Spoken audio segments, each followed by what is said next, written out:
there's often a gap with how we feel on the inside and how we compare ourselves to the life that we see someone else living on the outside. If you're really taking the steps that you're passionate about, that you feel like you're living your purpose, you will never feel like you are behind. You will feel like you're exactly where you need to be at this moment in time.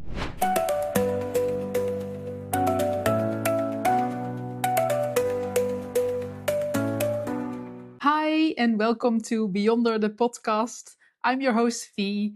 And in Beyonder, we talk about going beyond borders, not just country borders, but also inner limitations. And I think today's topic is really an example of how inner and outer journeys impact each other.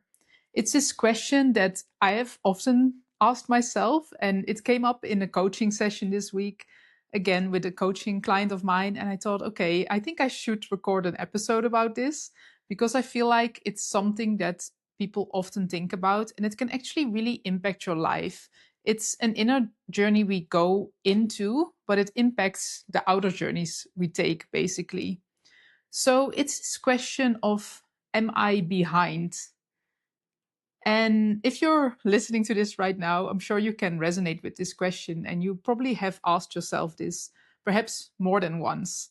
I certainly have, especially I think in the last couple of years.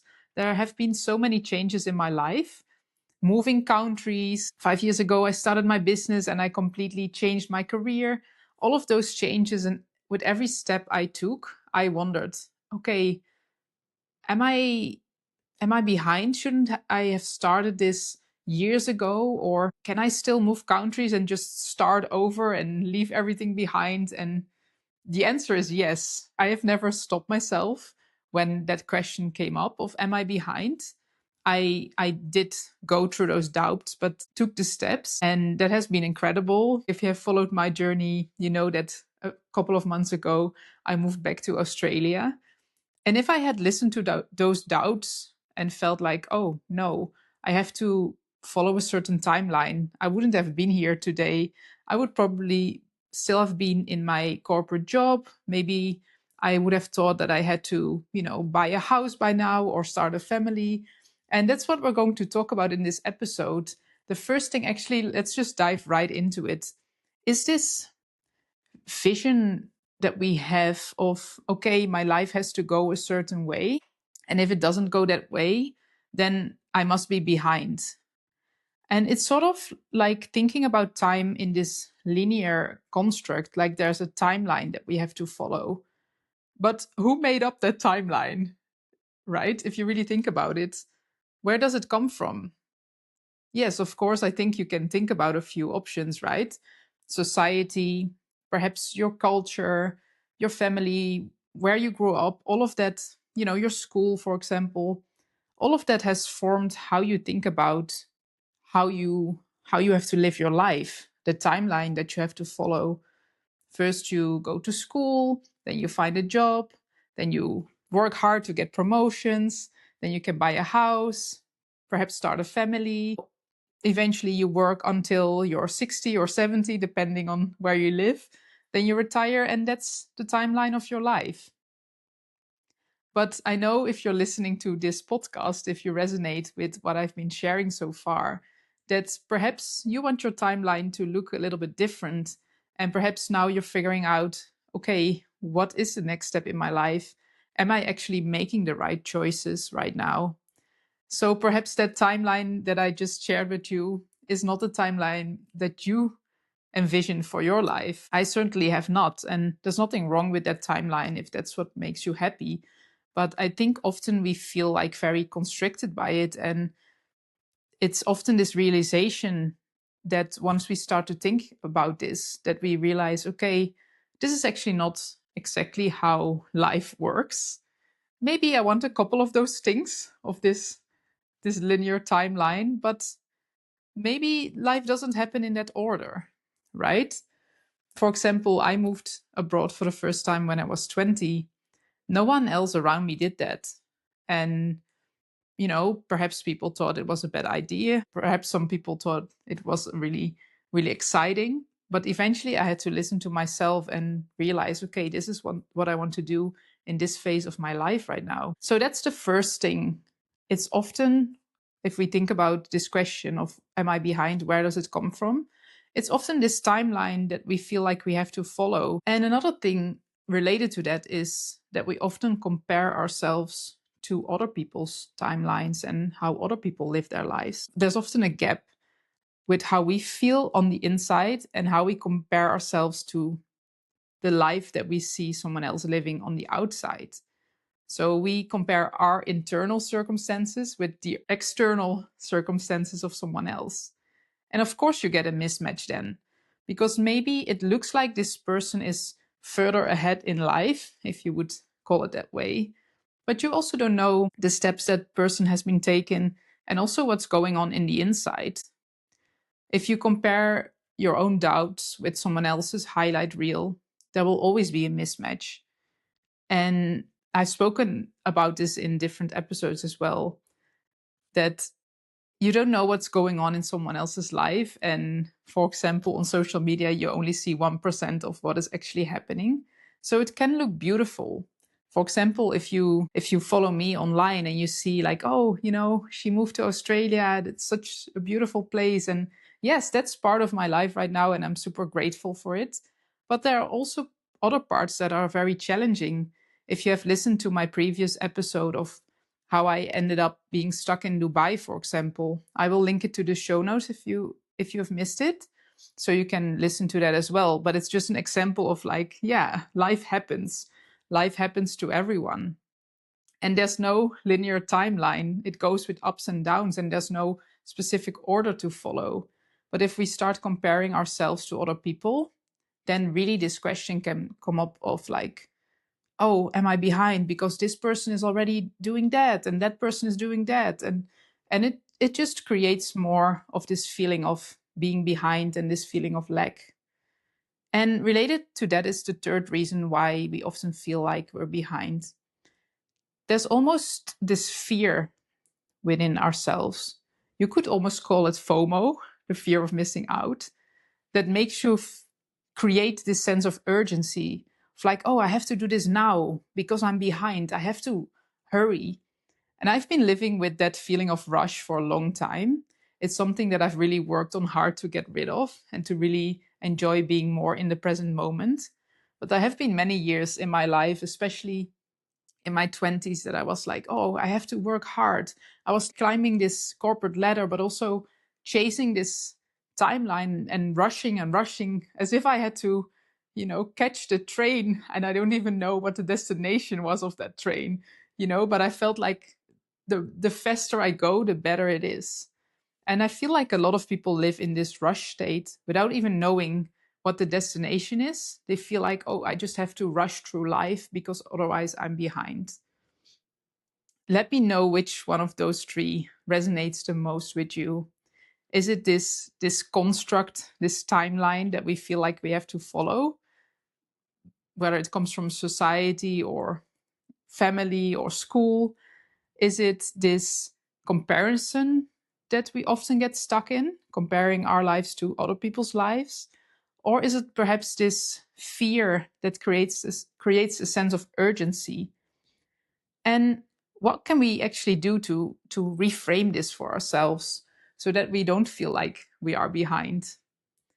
Well, first of all, as I said in the beginning, who decides what the timeline is anyways?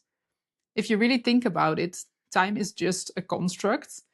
And I know that sounds super abstract and vague, but it is really true.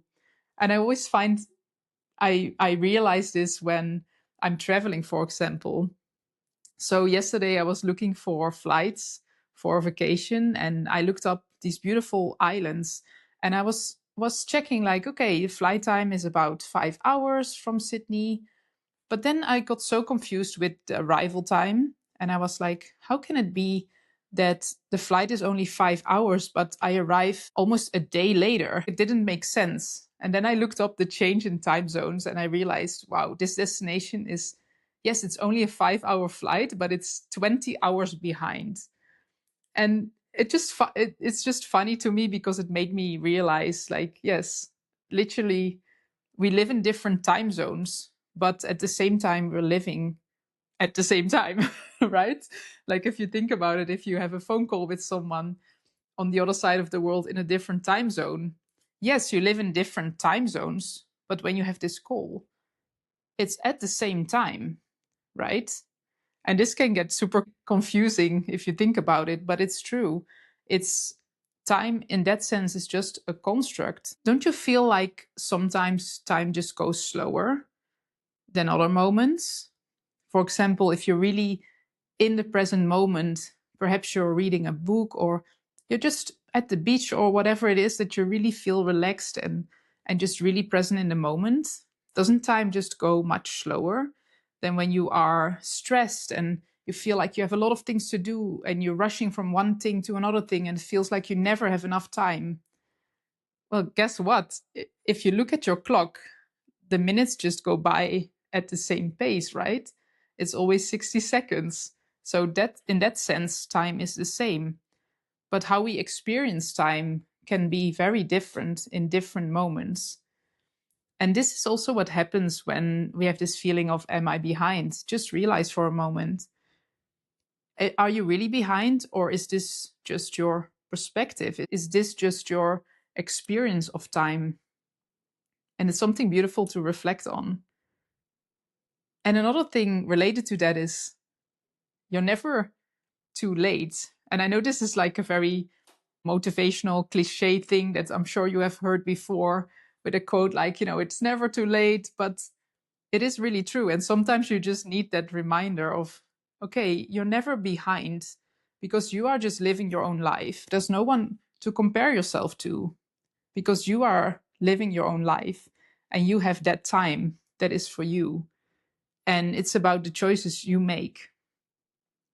And let's dive a little bit deeper into that, into those choices, because that's how you really, what people sometimes call collapse timelines. And this is really about thinking how you want to experience time and the decisions you make. So let's say you really feel like, oh, I should have been further along in my life. Think about what is triggering you and if you can actually make a different decision, because perhaps it can also tell you something about a desire you have, a vision you have for your future. And in that sense, you can use it in a positive way. You can reframe it in a way that you feel like, oh, okay, this tells me something of a desire that I have, of something that I want in my life. But who says that it has to take 10 years to get that? Why not really tune into that vision, make the decision to go for it, and see how you open yourself up to the possibilities? And often what happens, and this is something that our mind cannot comprehend in that sense, but if you really decide to go for something, opportunities will show up much faster than you could have imagined. And that's how you can make this quantum leap, that you really feel like, wow, suddenly I put my mind to it and opportunities show up and I'm just stepping into this next version of myself much faster than I imagined was possible. And that's another example of how time is not linear. It's really about how you experience life and the decisions you make every day. And then you can really see things happening so much faster. Some moments in your life, it feels like nothing is happening. And then at a certain point, you decide, I want to change. And you decide to make that change and you start taking steps. And suddenly it feels like everything is accelerating and you're really collapsing timelines in that sense. So, this is another thing you can really reflect on. If you perhaps feel like you're at a crossroads right now in your life. And I recorded another episode about this, about the in between phase. So, definitely listen to that one as well if you currently feel like you are in this in between, like part of your life.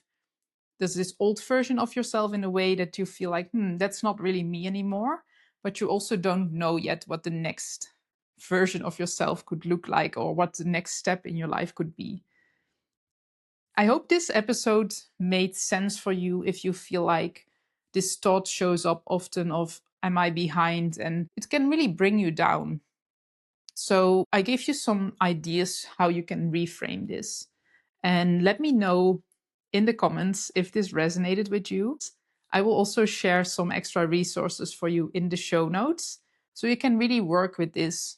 For example, I have a beautiful meditation that can really help you anchor your future vision.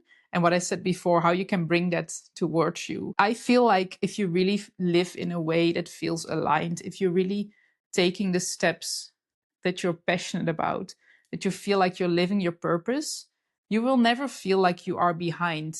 You will feel like you're exactly where you need to be at this moment in time because you are living your deepest truth. You are living from your passion. You're doing the things that you're passionate about. You are living your purpose. So how can you be behind in that? No, you're not. You're exactly where you need to be at this moment in time. So if it feels like you're not there yet, really tune into what I'm sharing with you here. And if you would like further support and work personally with me on this, you can always contact me for personal coaching and we can discuss how we can work together. For now, thank you so much for tuning in to Beyond the Podcast. Don't forget to follow and subscribe so that you stay up to date on future episodes, and share this with anyone you think could benefit from this episode. And that also helps me to grow my audience here. So thank you so much, and I see you in the next one.